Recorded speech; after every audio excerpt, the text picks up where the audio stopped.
Philip Brainard was a chemistry professor and an inventor.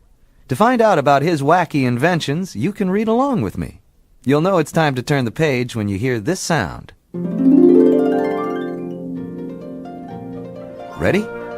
Let's meet Professor Brainard. He has just joined Weebo, his personal computer, for breakfast. Morning, Weebo. Have you seen the paper this morning? It showed Sarah Jean Reynolds, Medfield College president, and rich man Chester Honicker. The headline read, "The financier set to foreclose on Medfield College." Oh, yes, I did. You know, if I could solve this whole metastable compound business, I could save the college. Better hurry up. Loans due at the end of the school year. May I see my schedule, please? But the professor didn't see the 6:30 p.m. marriage to Sarah Jean Reynolds. He was thinking of his invention.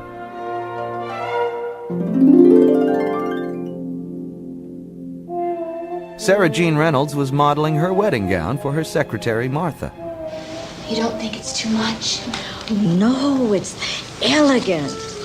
And it's a wonderful idea to go with the big wedding this time.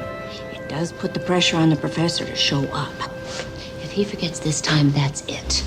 Well, in his case, once is justifiable, and twice is understandable, but 3 times. Wilson Croft, a teacher from the rival college of Rutland, dropped in on the professor. You don't seem too happy to see me, Phil. I'm not. Well, all the years we've known each other, studying, working together. What happened between us, Phil?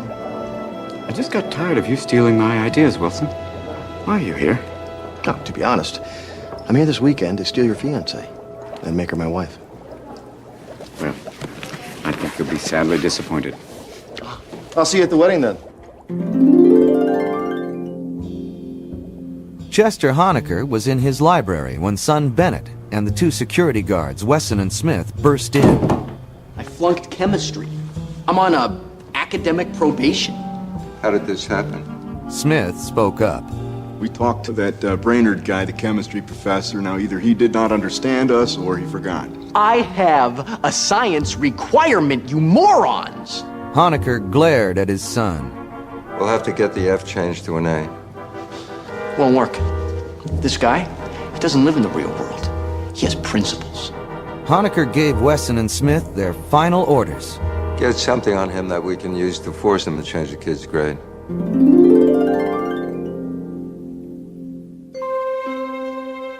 That evening, Weebo was helping the professor get ready for the wedding. Suddenly, he threw off his tuxedo jacket and ran to the basement. But if you go from hot to cold very quickly, you get a conductive polymer, and you complete the metastable sphere. Inside a small tank, 2 fluids were mixing. Behold! There it is! Now it'll work. He called to Weebo. It's ready! The professor attached 2 wires to the terminals. Just a little electricity.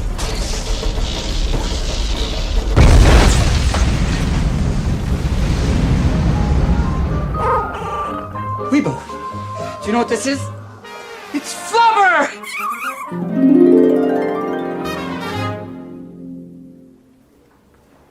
Sarah stood alone at the church altar, waiting for the professor.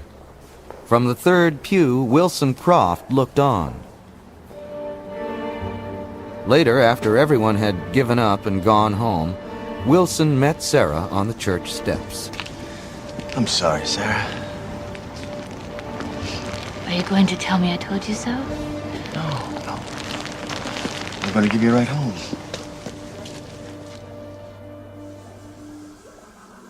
Across town, the professor was now working on fluid flubber. The green goo ricocheted around the basement, smashed through a window, bounced up and down the neighborhood, and sailed back through the window. The professor caught it in his catcher's mitt.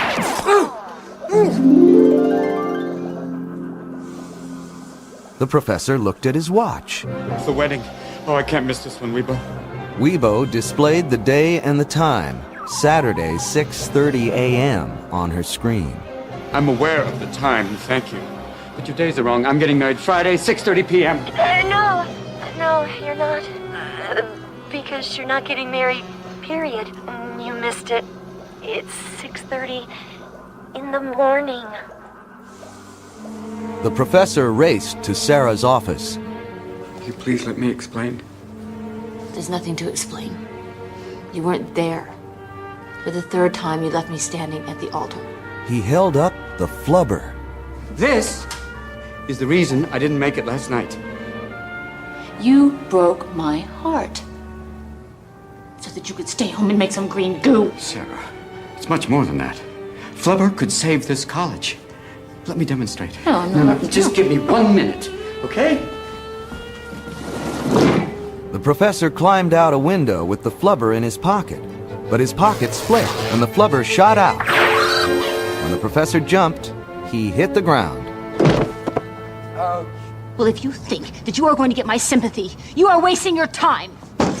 We are finished!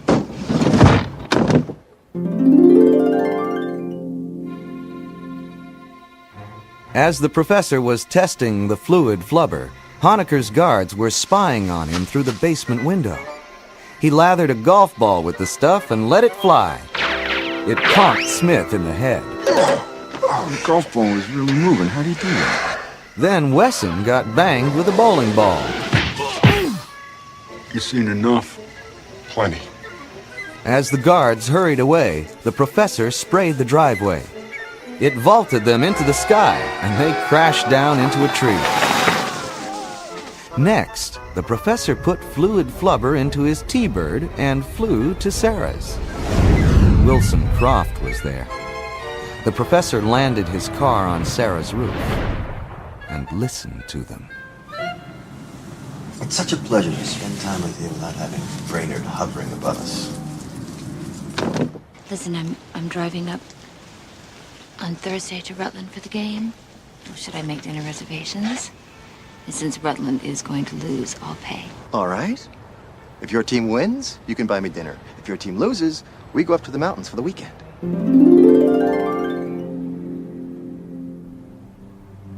Meanwhile, Wesson and Smith were telling Chester Honicker about Brainard. He took a golf ball, he rubbed this cream on it, and then the golf ball took off and popped Smith in the head several times. I got hit with a bowling ball. Repeatedly. It's this stuff he's got, sir. It's stuff. I don't know what it is. I don't know where it comes from, but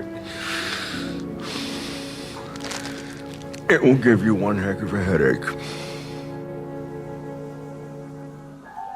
Back in his laboratory, the professor was spraying flubber on a board of thumbtacks. Flubber is going to the basketball game. We've got to win this game. I've got to do it to prove to Sarah that flubber really works. I'm going to do it right under Wilson Croft's nose. Don't fail me.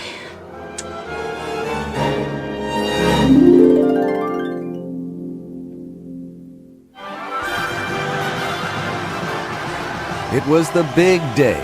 The Medfield Squirrels versus the Rutland Rangers. In the locker room, Coach Willie was prepping the Squirrels, while the professor, hiding behind the lockers, was inserting flubber-sprayed thumbtacks into the players' shoes. Okay, Rutland may have us in height and reach, weight and power, agility, speed, and talent. They have the advantage on offense and defense. Sure, they're better coached, better trained, and their will to win is unmatched in the conference. But that doesn't mean we can't whip these guys, right?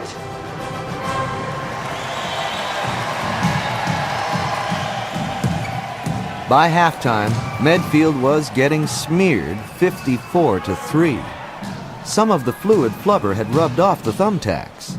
As the Squirrels filed off the court, Professor Brainard gave them another dose by applying it to his hand and high-fiving each team member. Be a flying squirrel. When the Squirrels came back, they blasted the ball around the court and jumped 5 feet in the air. Wesson and Smith, in their seats with Chester and Bennett Honicker, recognized the work of Brainard Finally, with only 14 seconds to play, the score was Rutland 66, Medfield 67. The professor whispered to Wilson. Looks like a lonely weekend in the mountains for you, Croft. Then, the squirrel center discovered the thumbtacks on the bottom of his shoe and removed them. The professor ran to courtside and swabbed the bottom of the center's shoe with fluid flubber. Finally, the squirrels won. But when the professor tried to tell Sarah about Flubber, she was outraged. Are you trying to take credit for Medfield beating Rutland?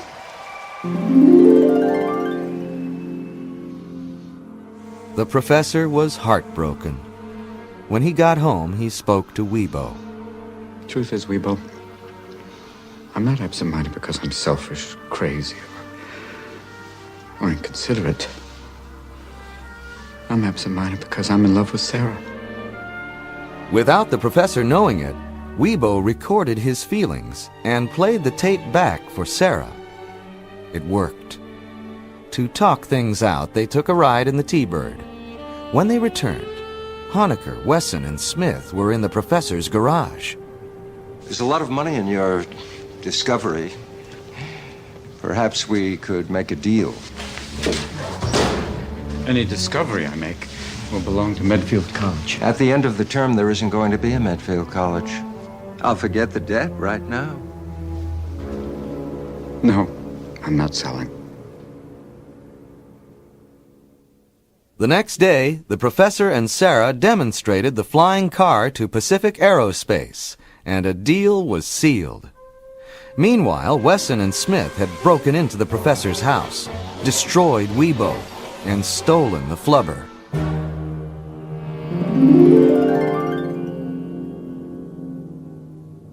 Armed with a squirt gun of newly created fluid flubber and thumbtacks in their shoes, the professor and Sarah paid a visit to Chester Honicker and his partner, Wilson Croft. After tricking them into giving the flubber back, they took on Wesson, Smith, Bennett, Chester, and Wilson in one big fist fight. Look out! Get him!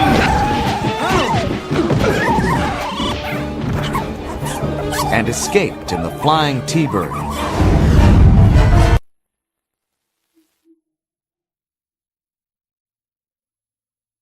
After the battle, the professor and Sarah went home to Weebo.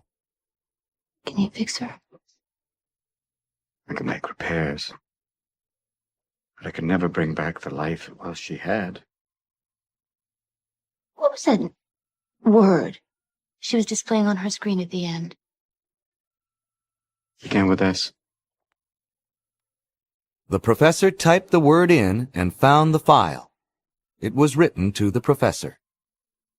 Hello, Philip. If you're watching this, I'm no longer here. I hope my demise didn't cause you any undue distress. A full and complete design of me is in this file. You didn't forget it. I never showed it to you. I've made a few changes. I've removed a few of my flaws and added a little of you. I hope that you can love my daughter as much as I loved you. So, Philip created Weebo's daughter, Weebette.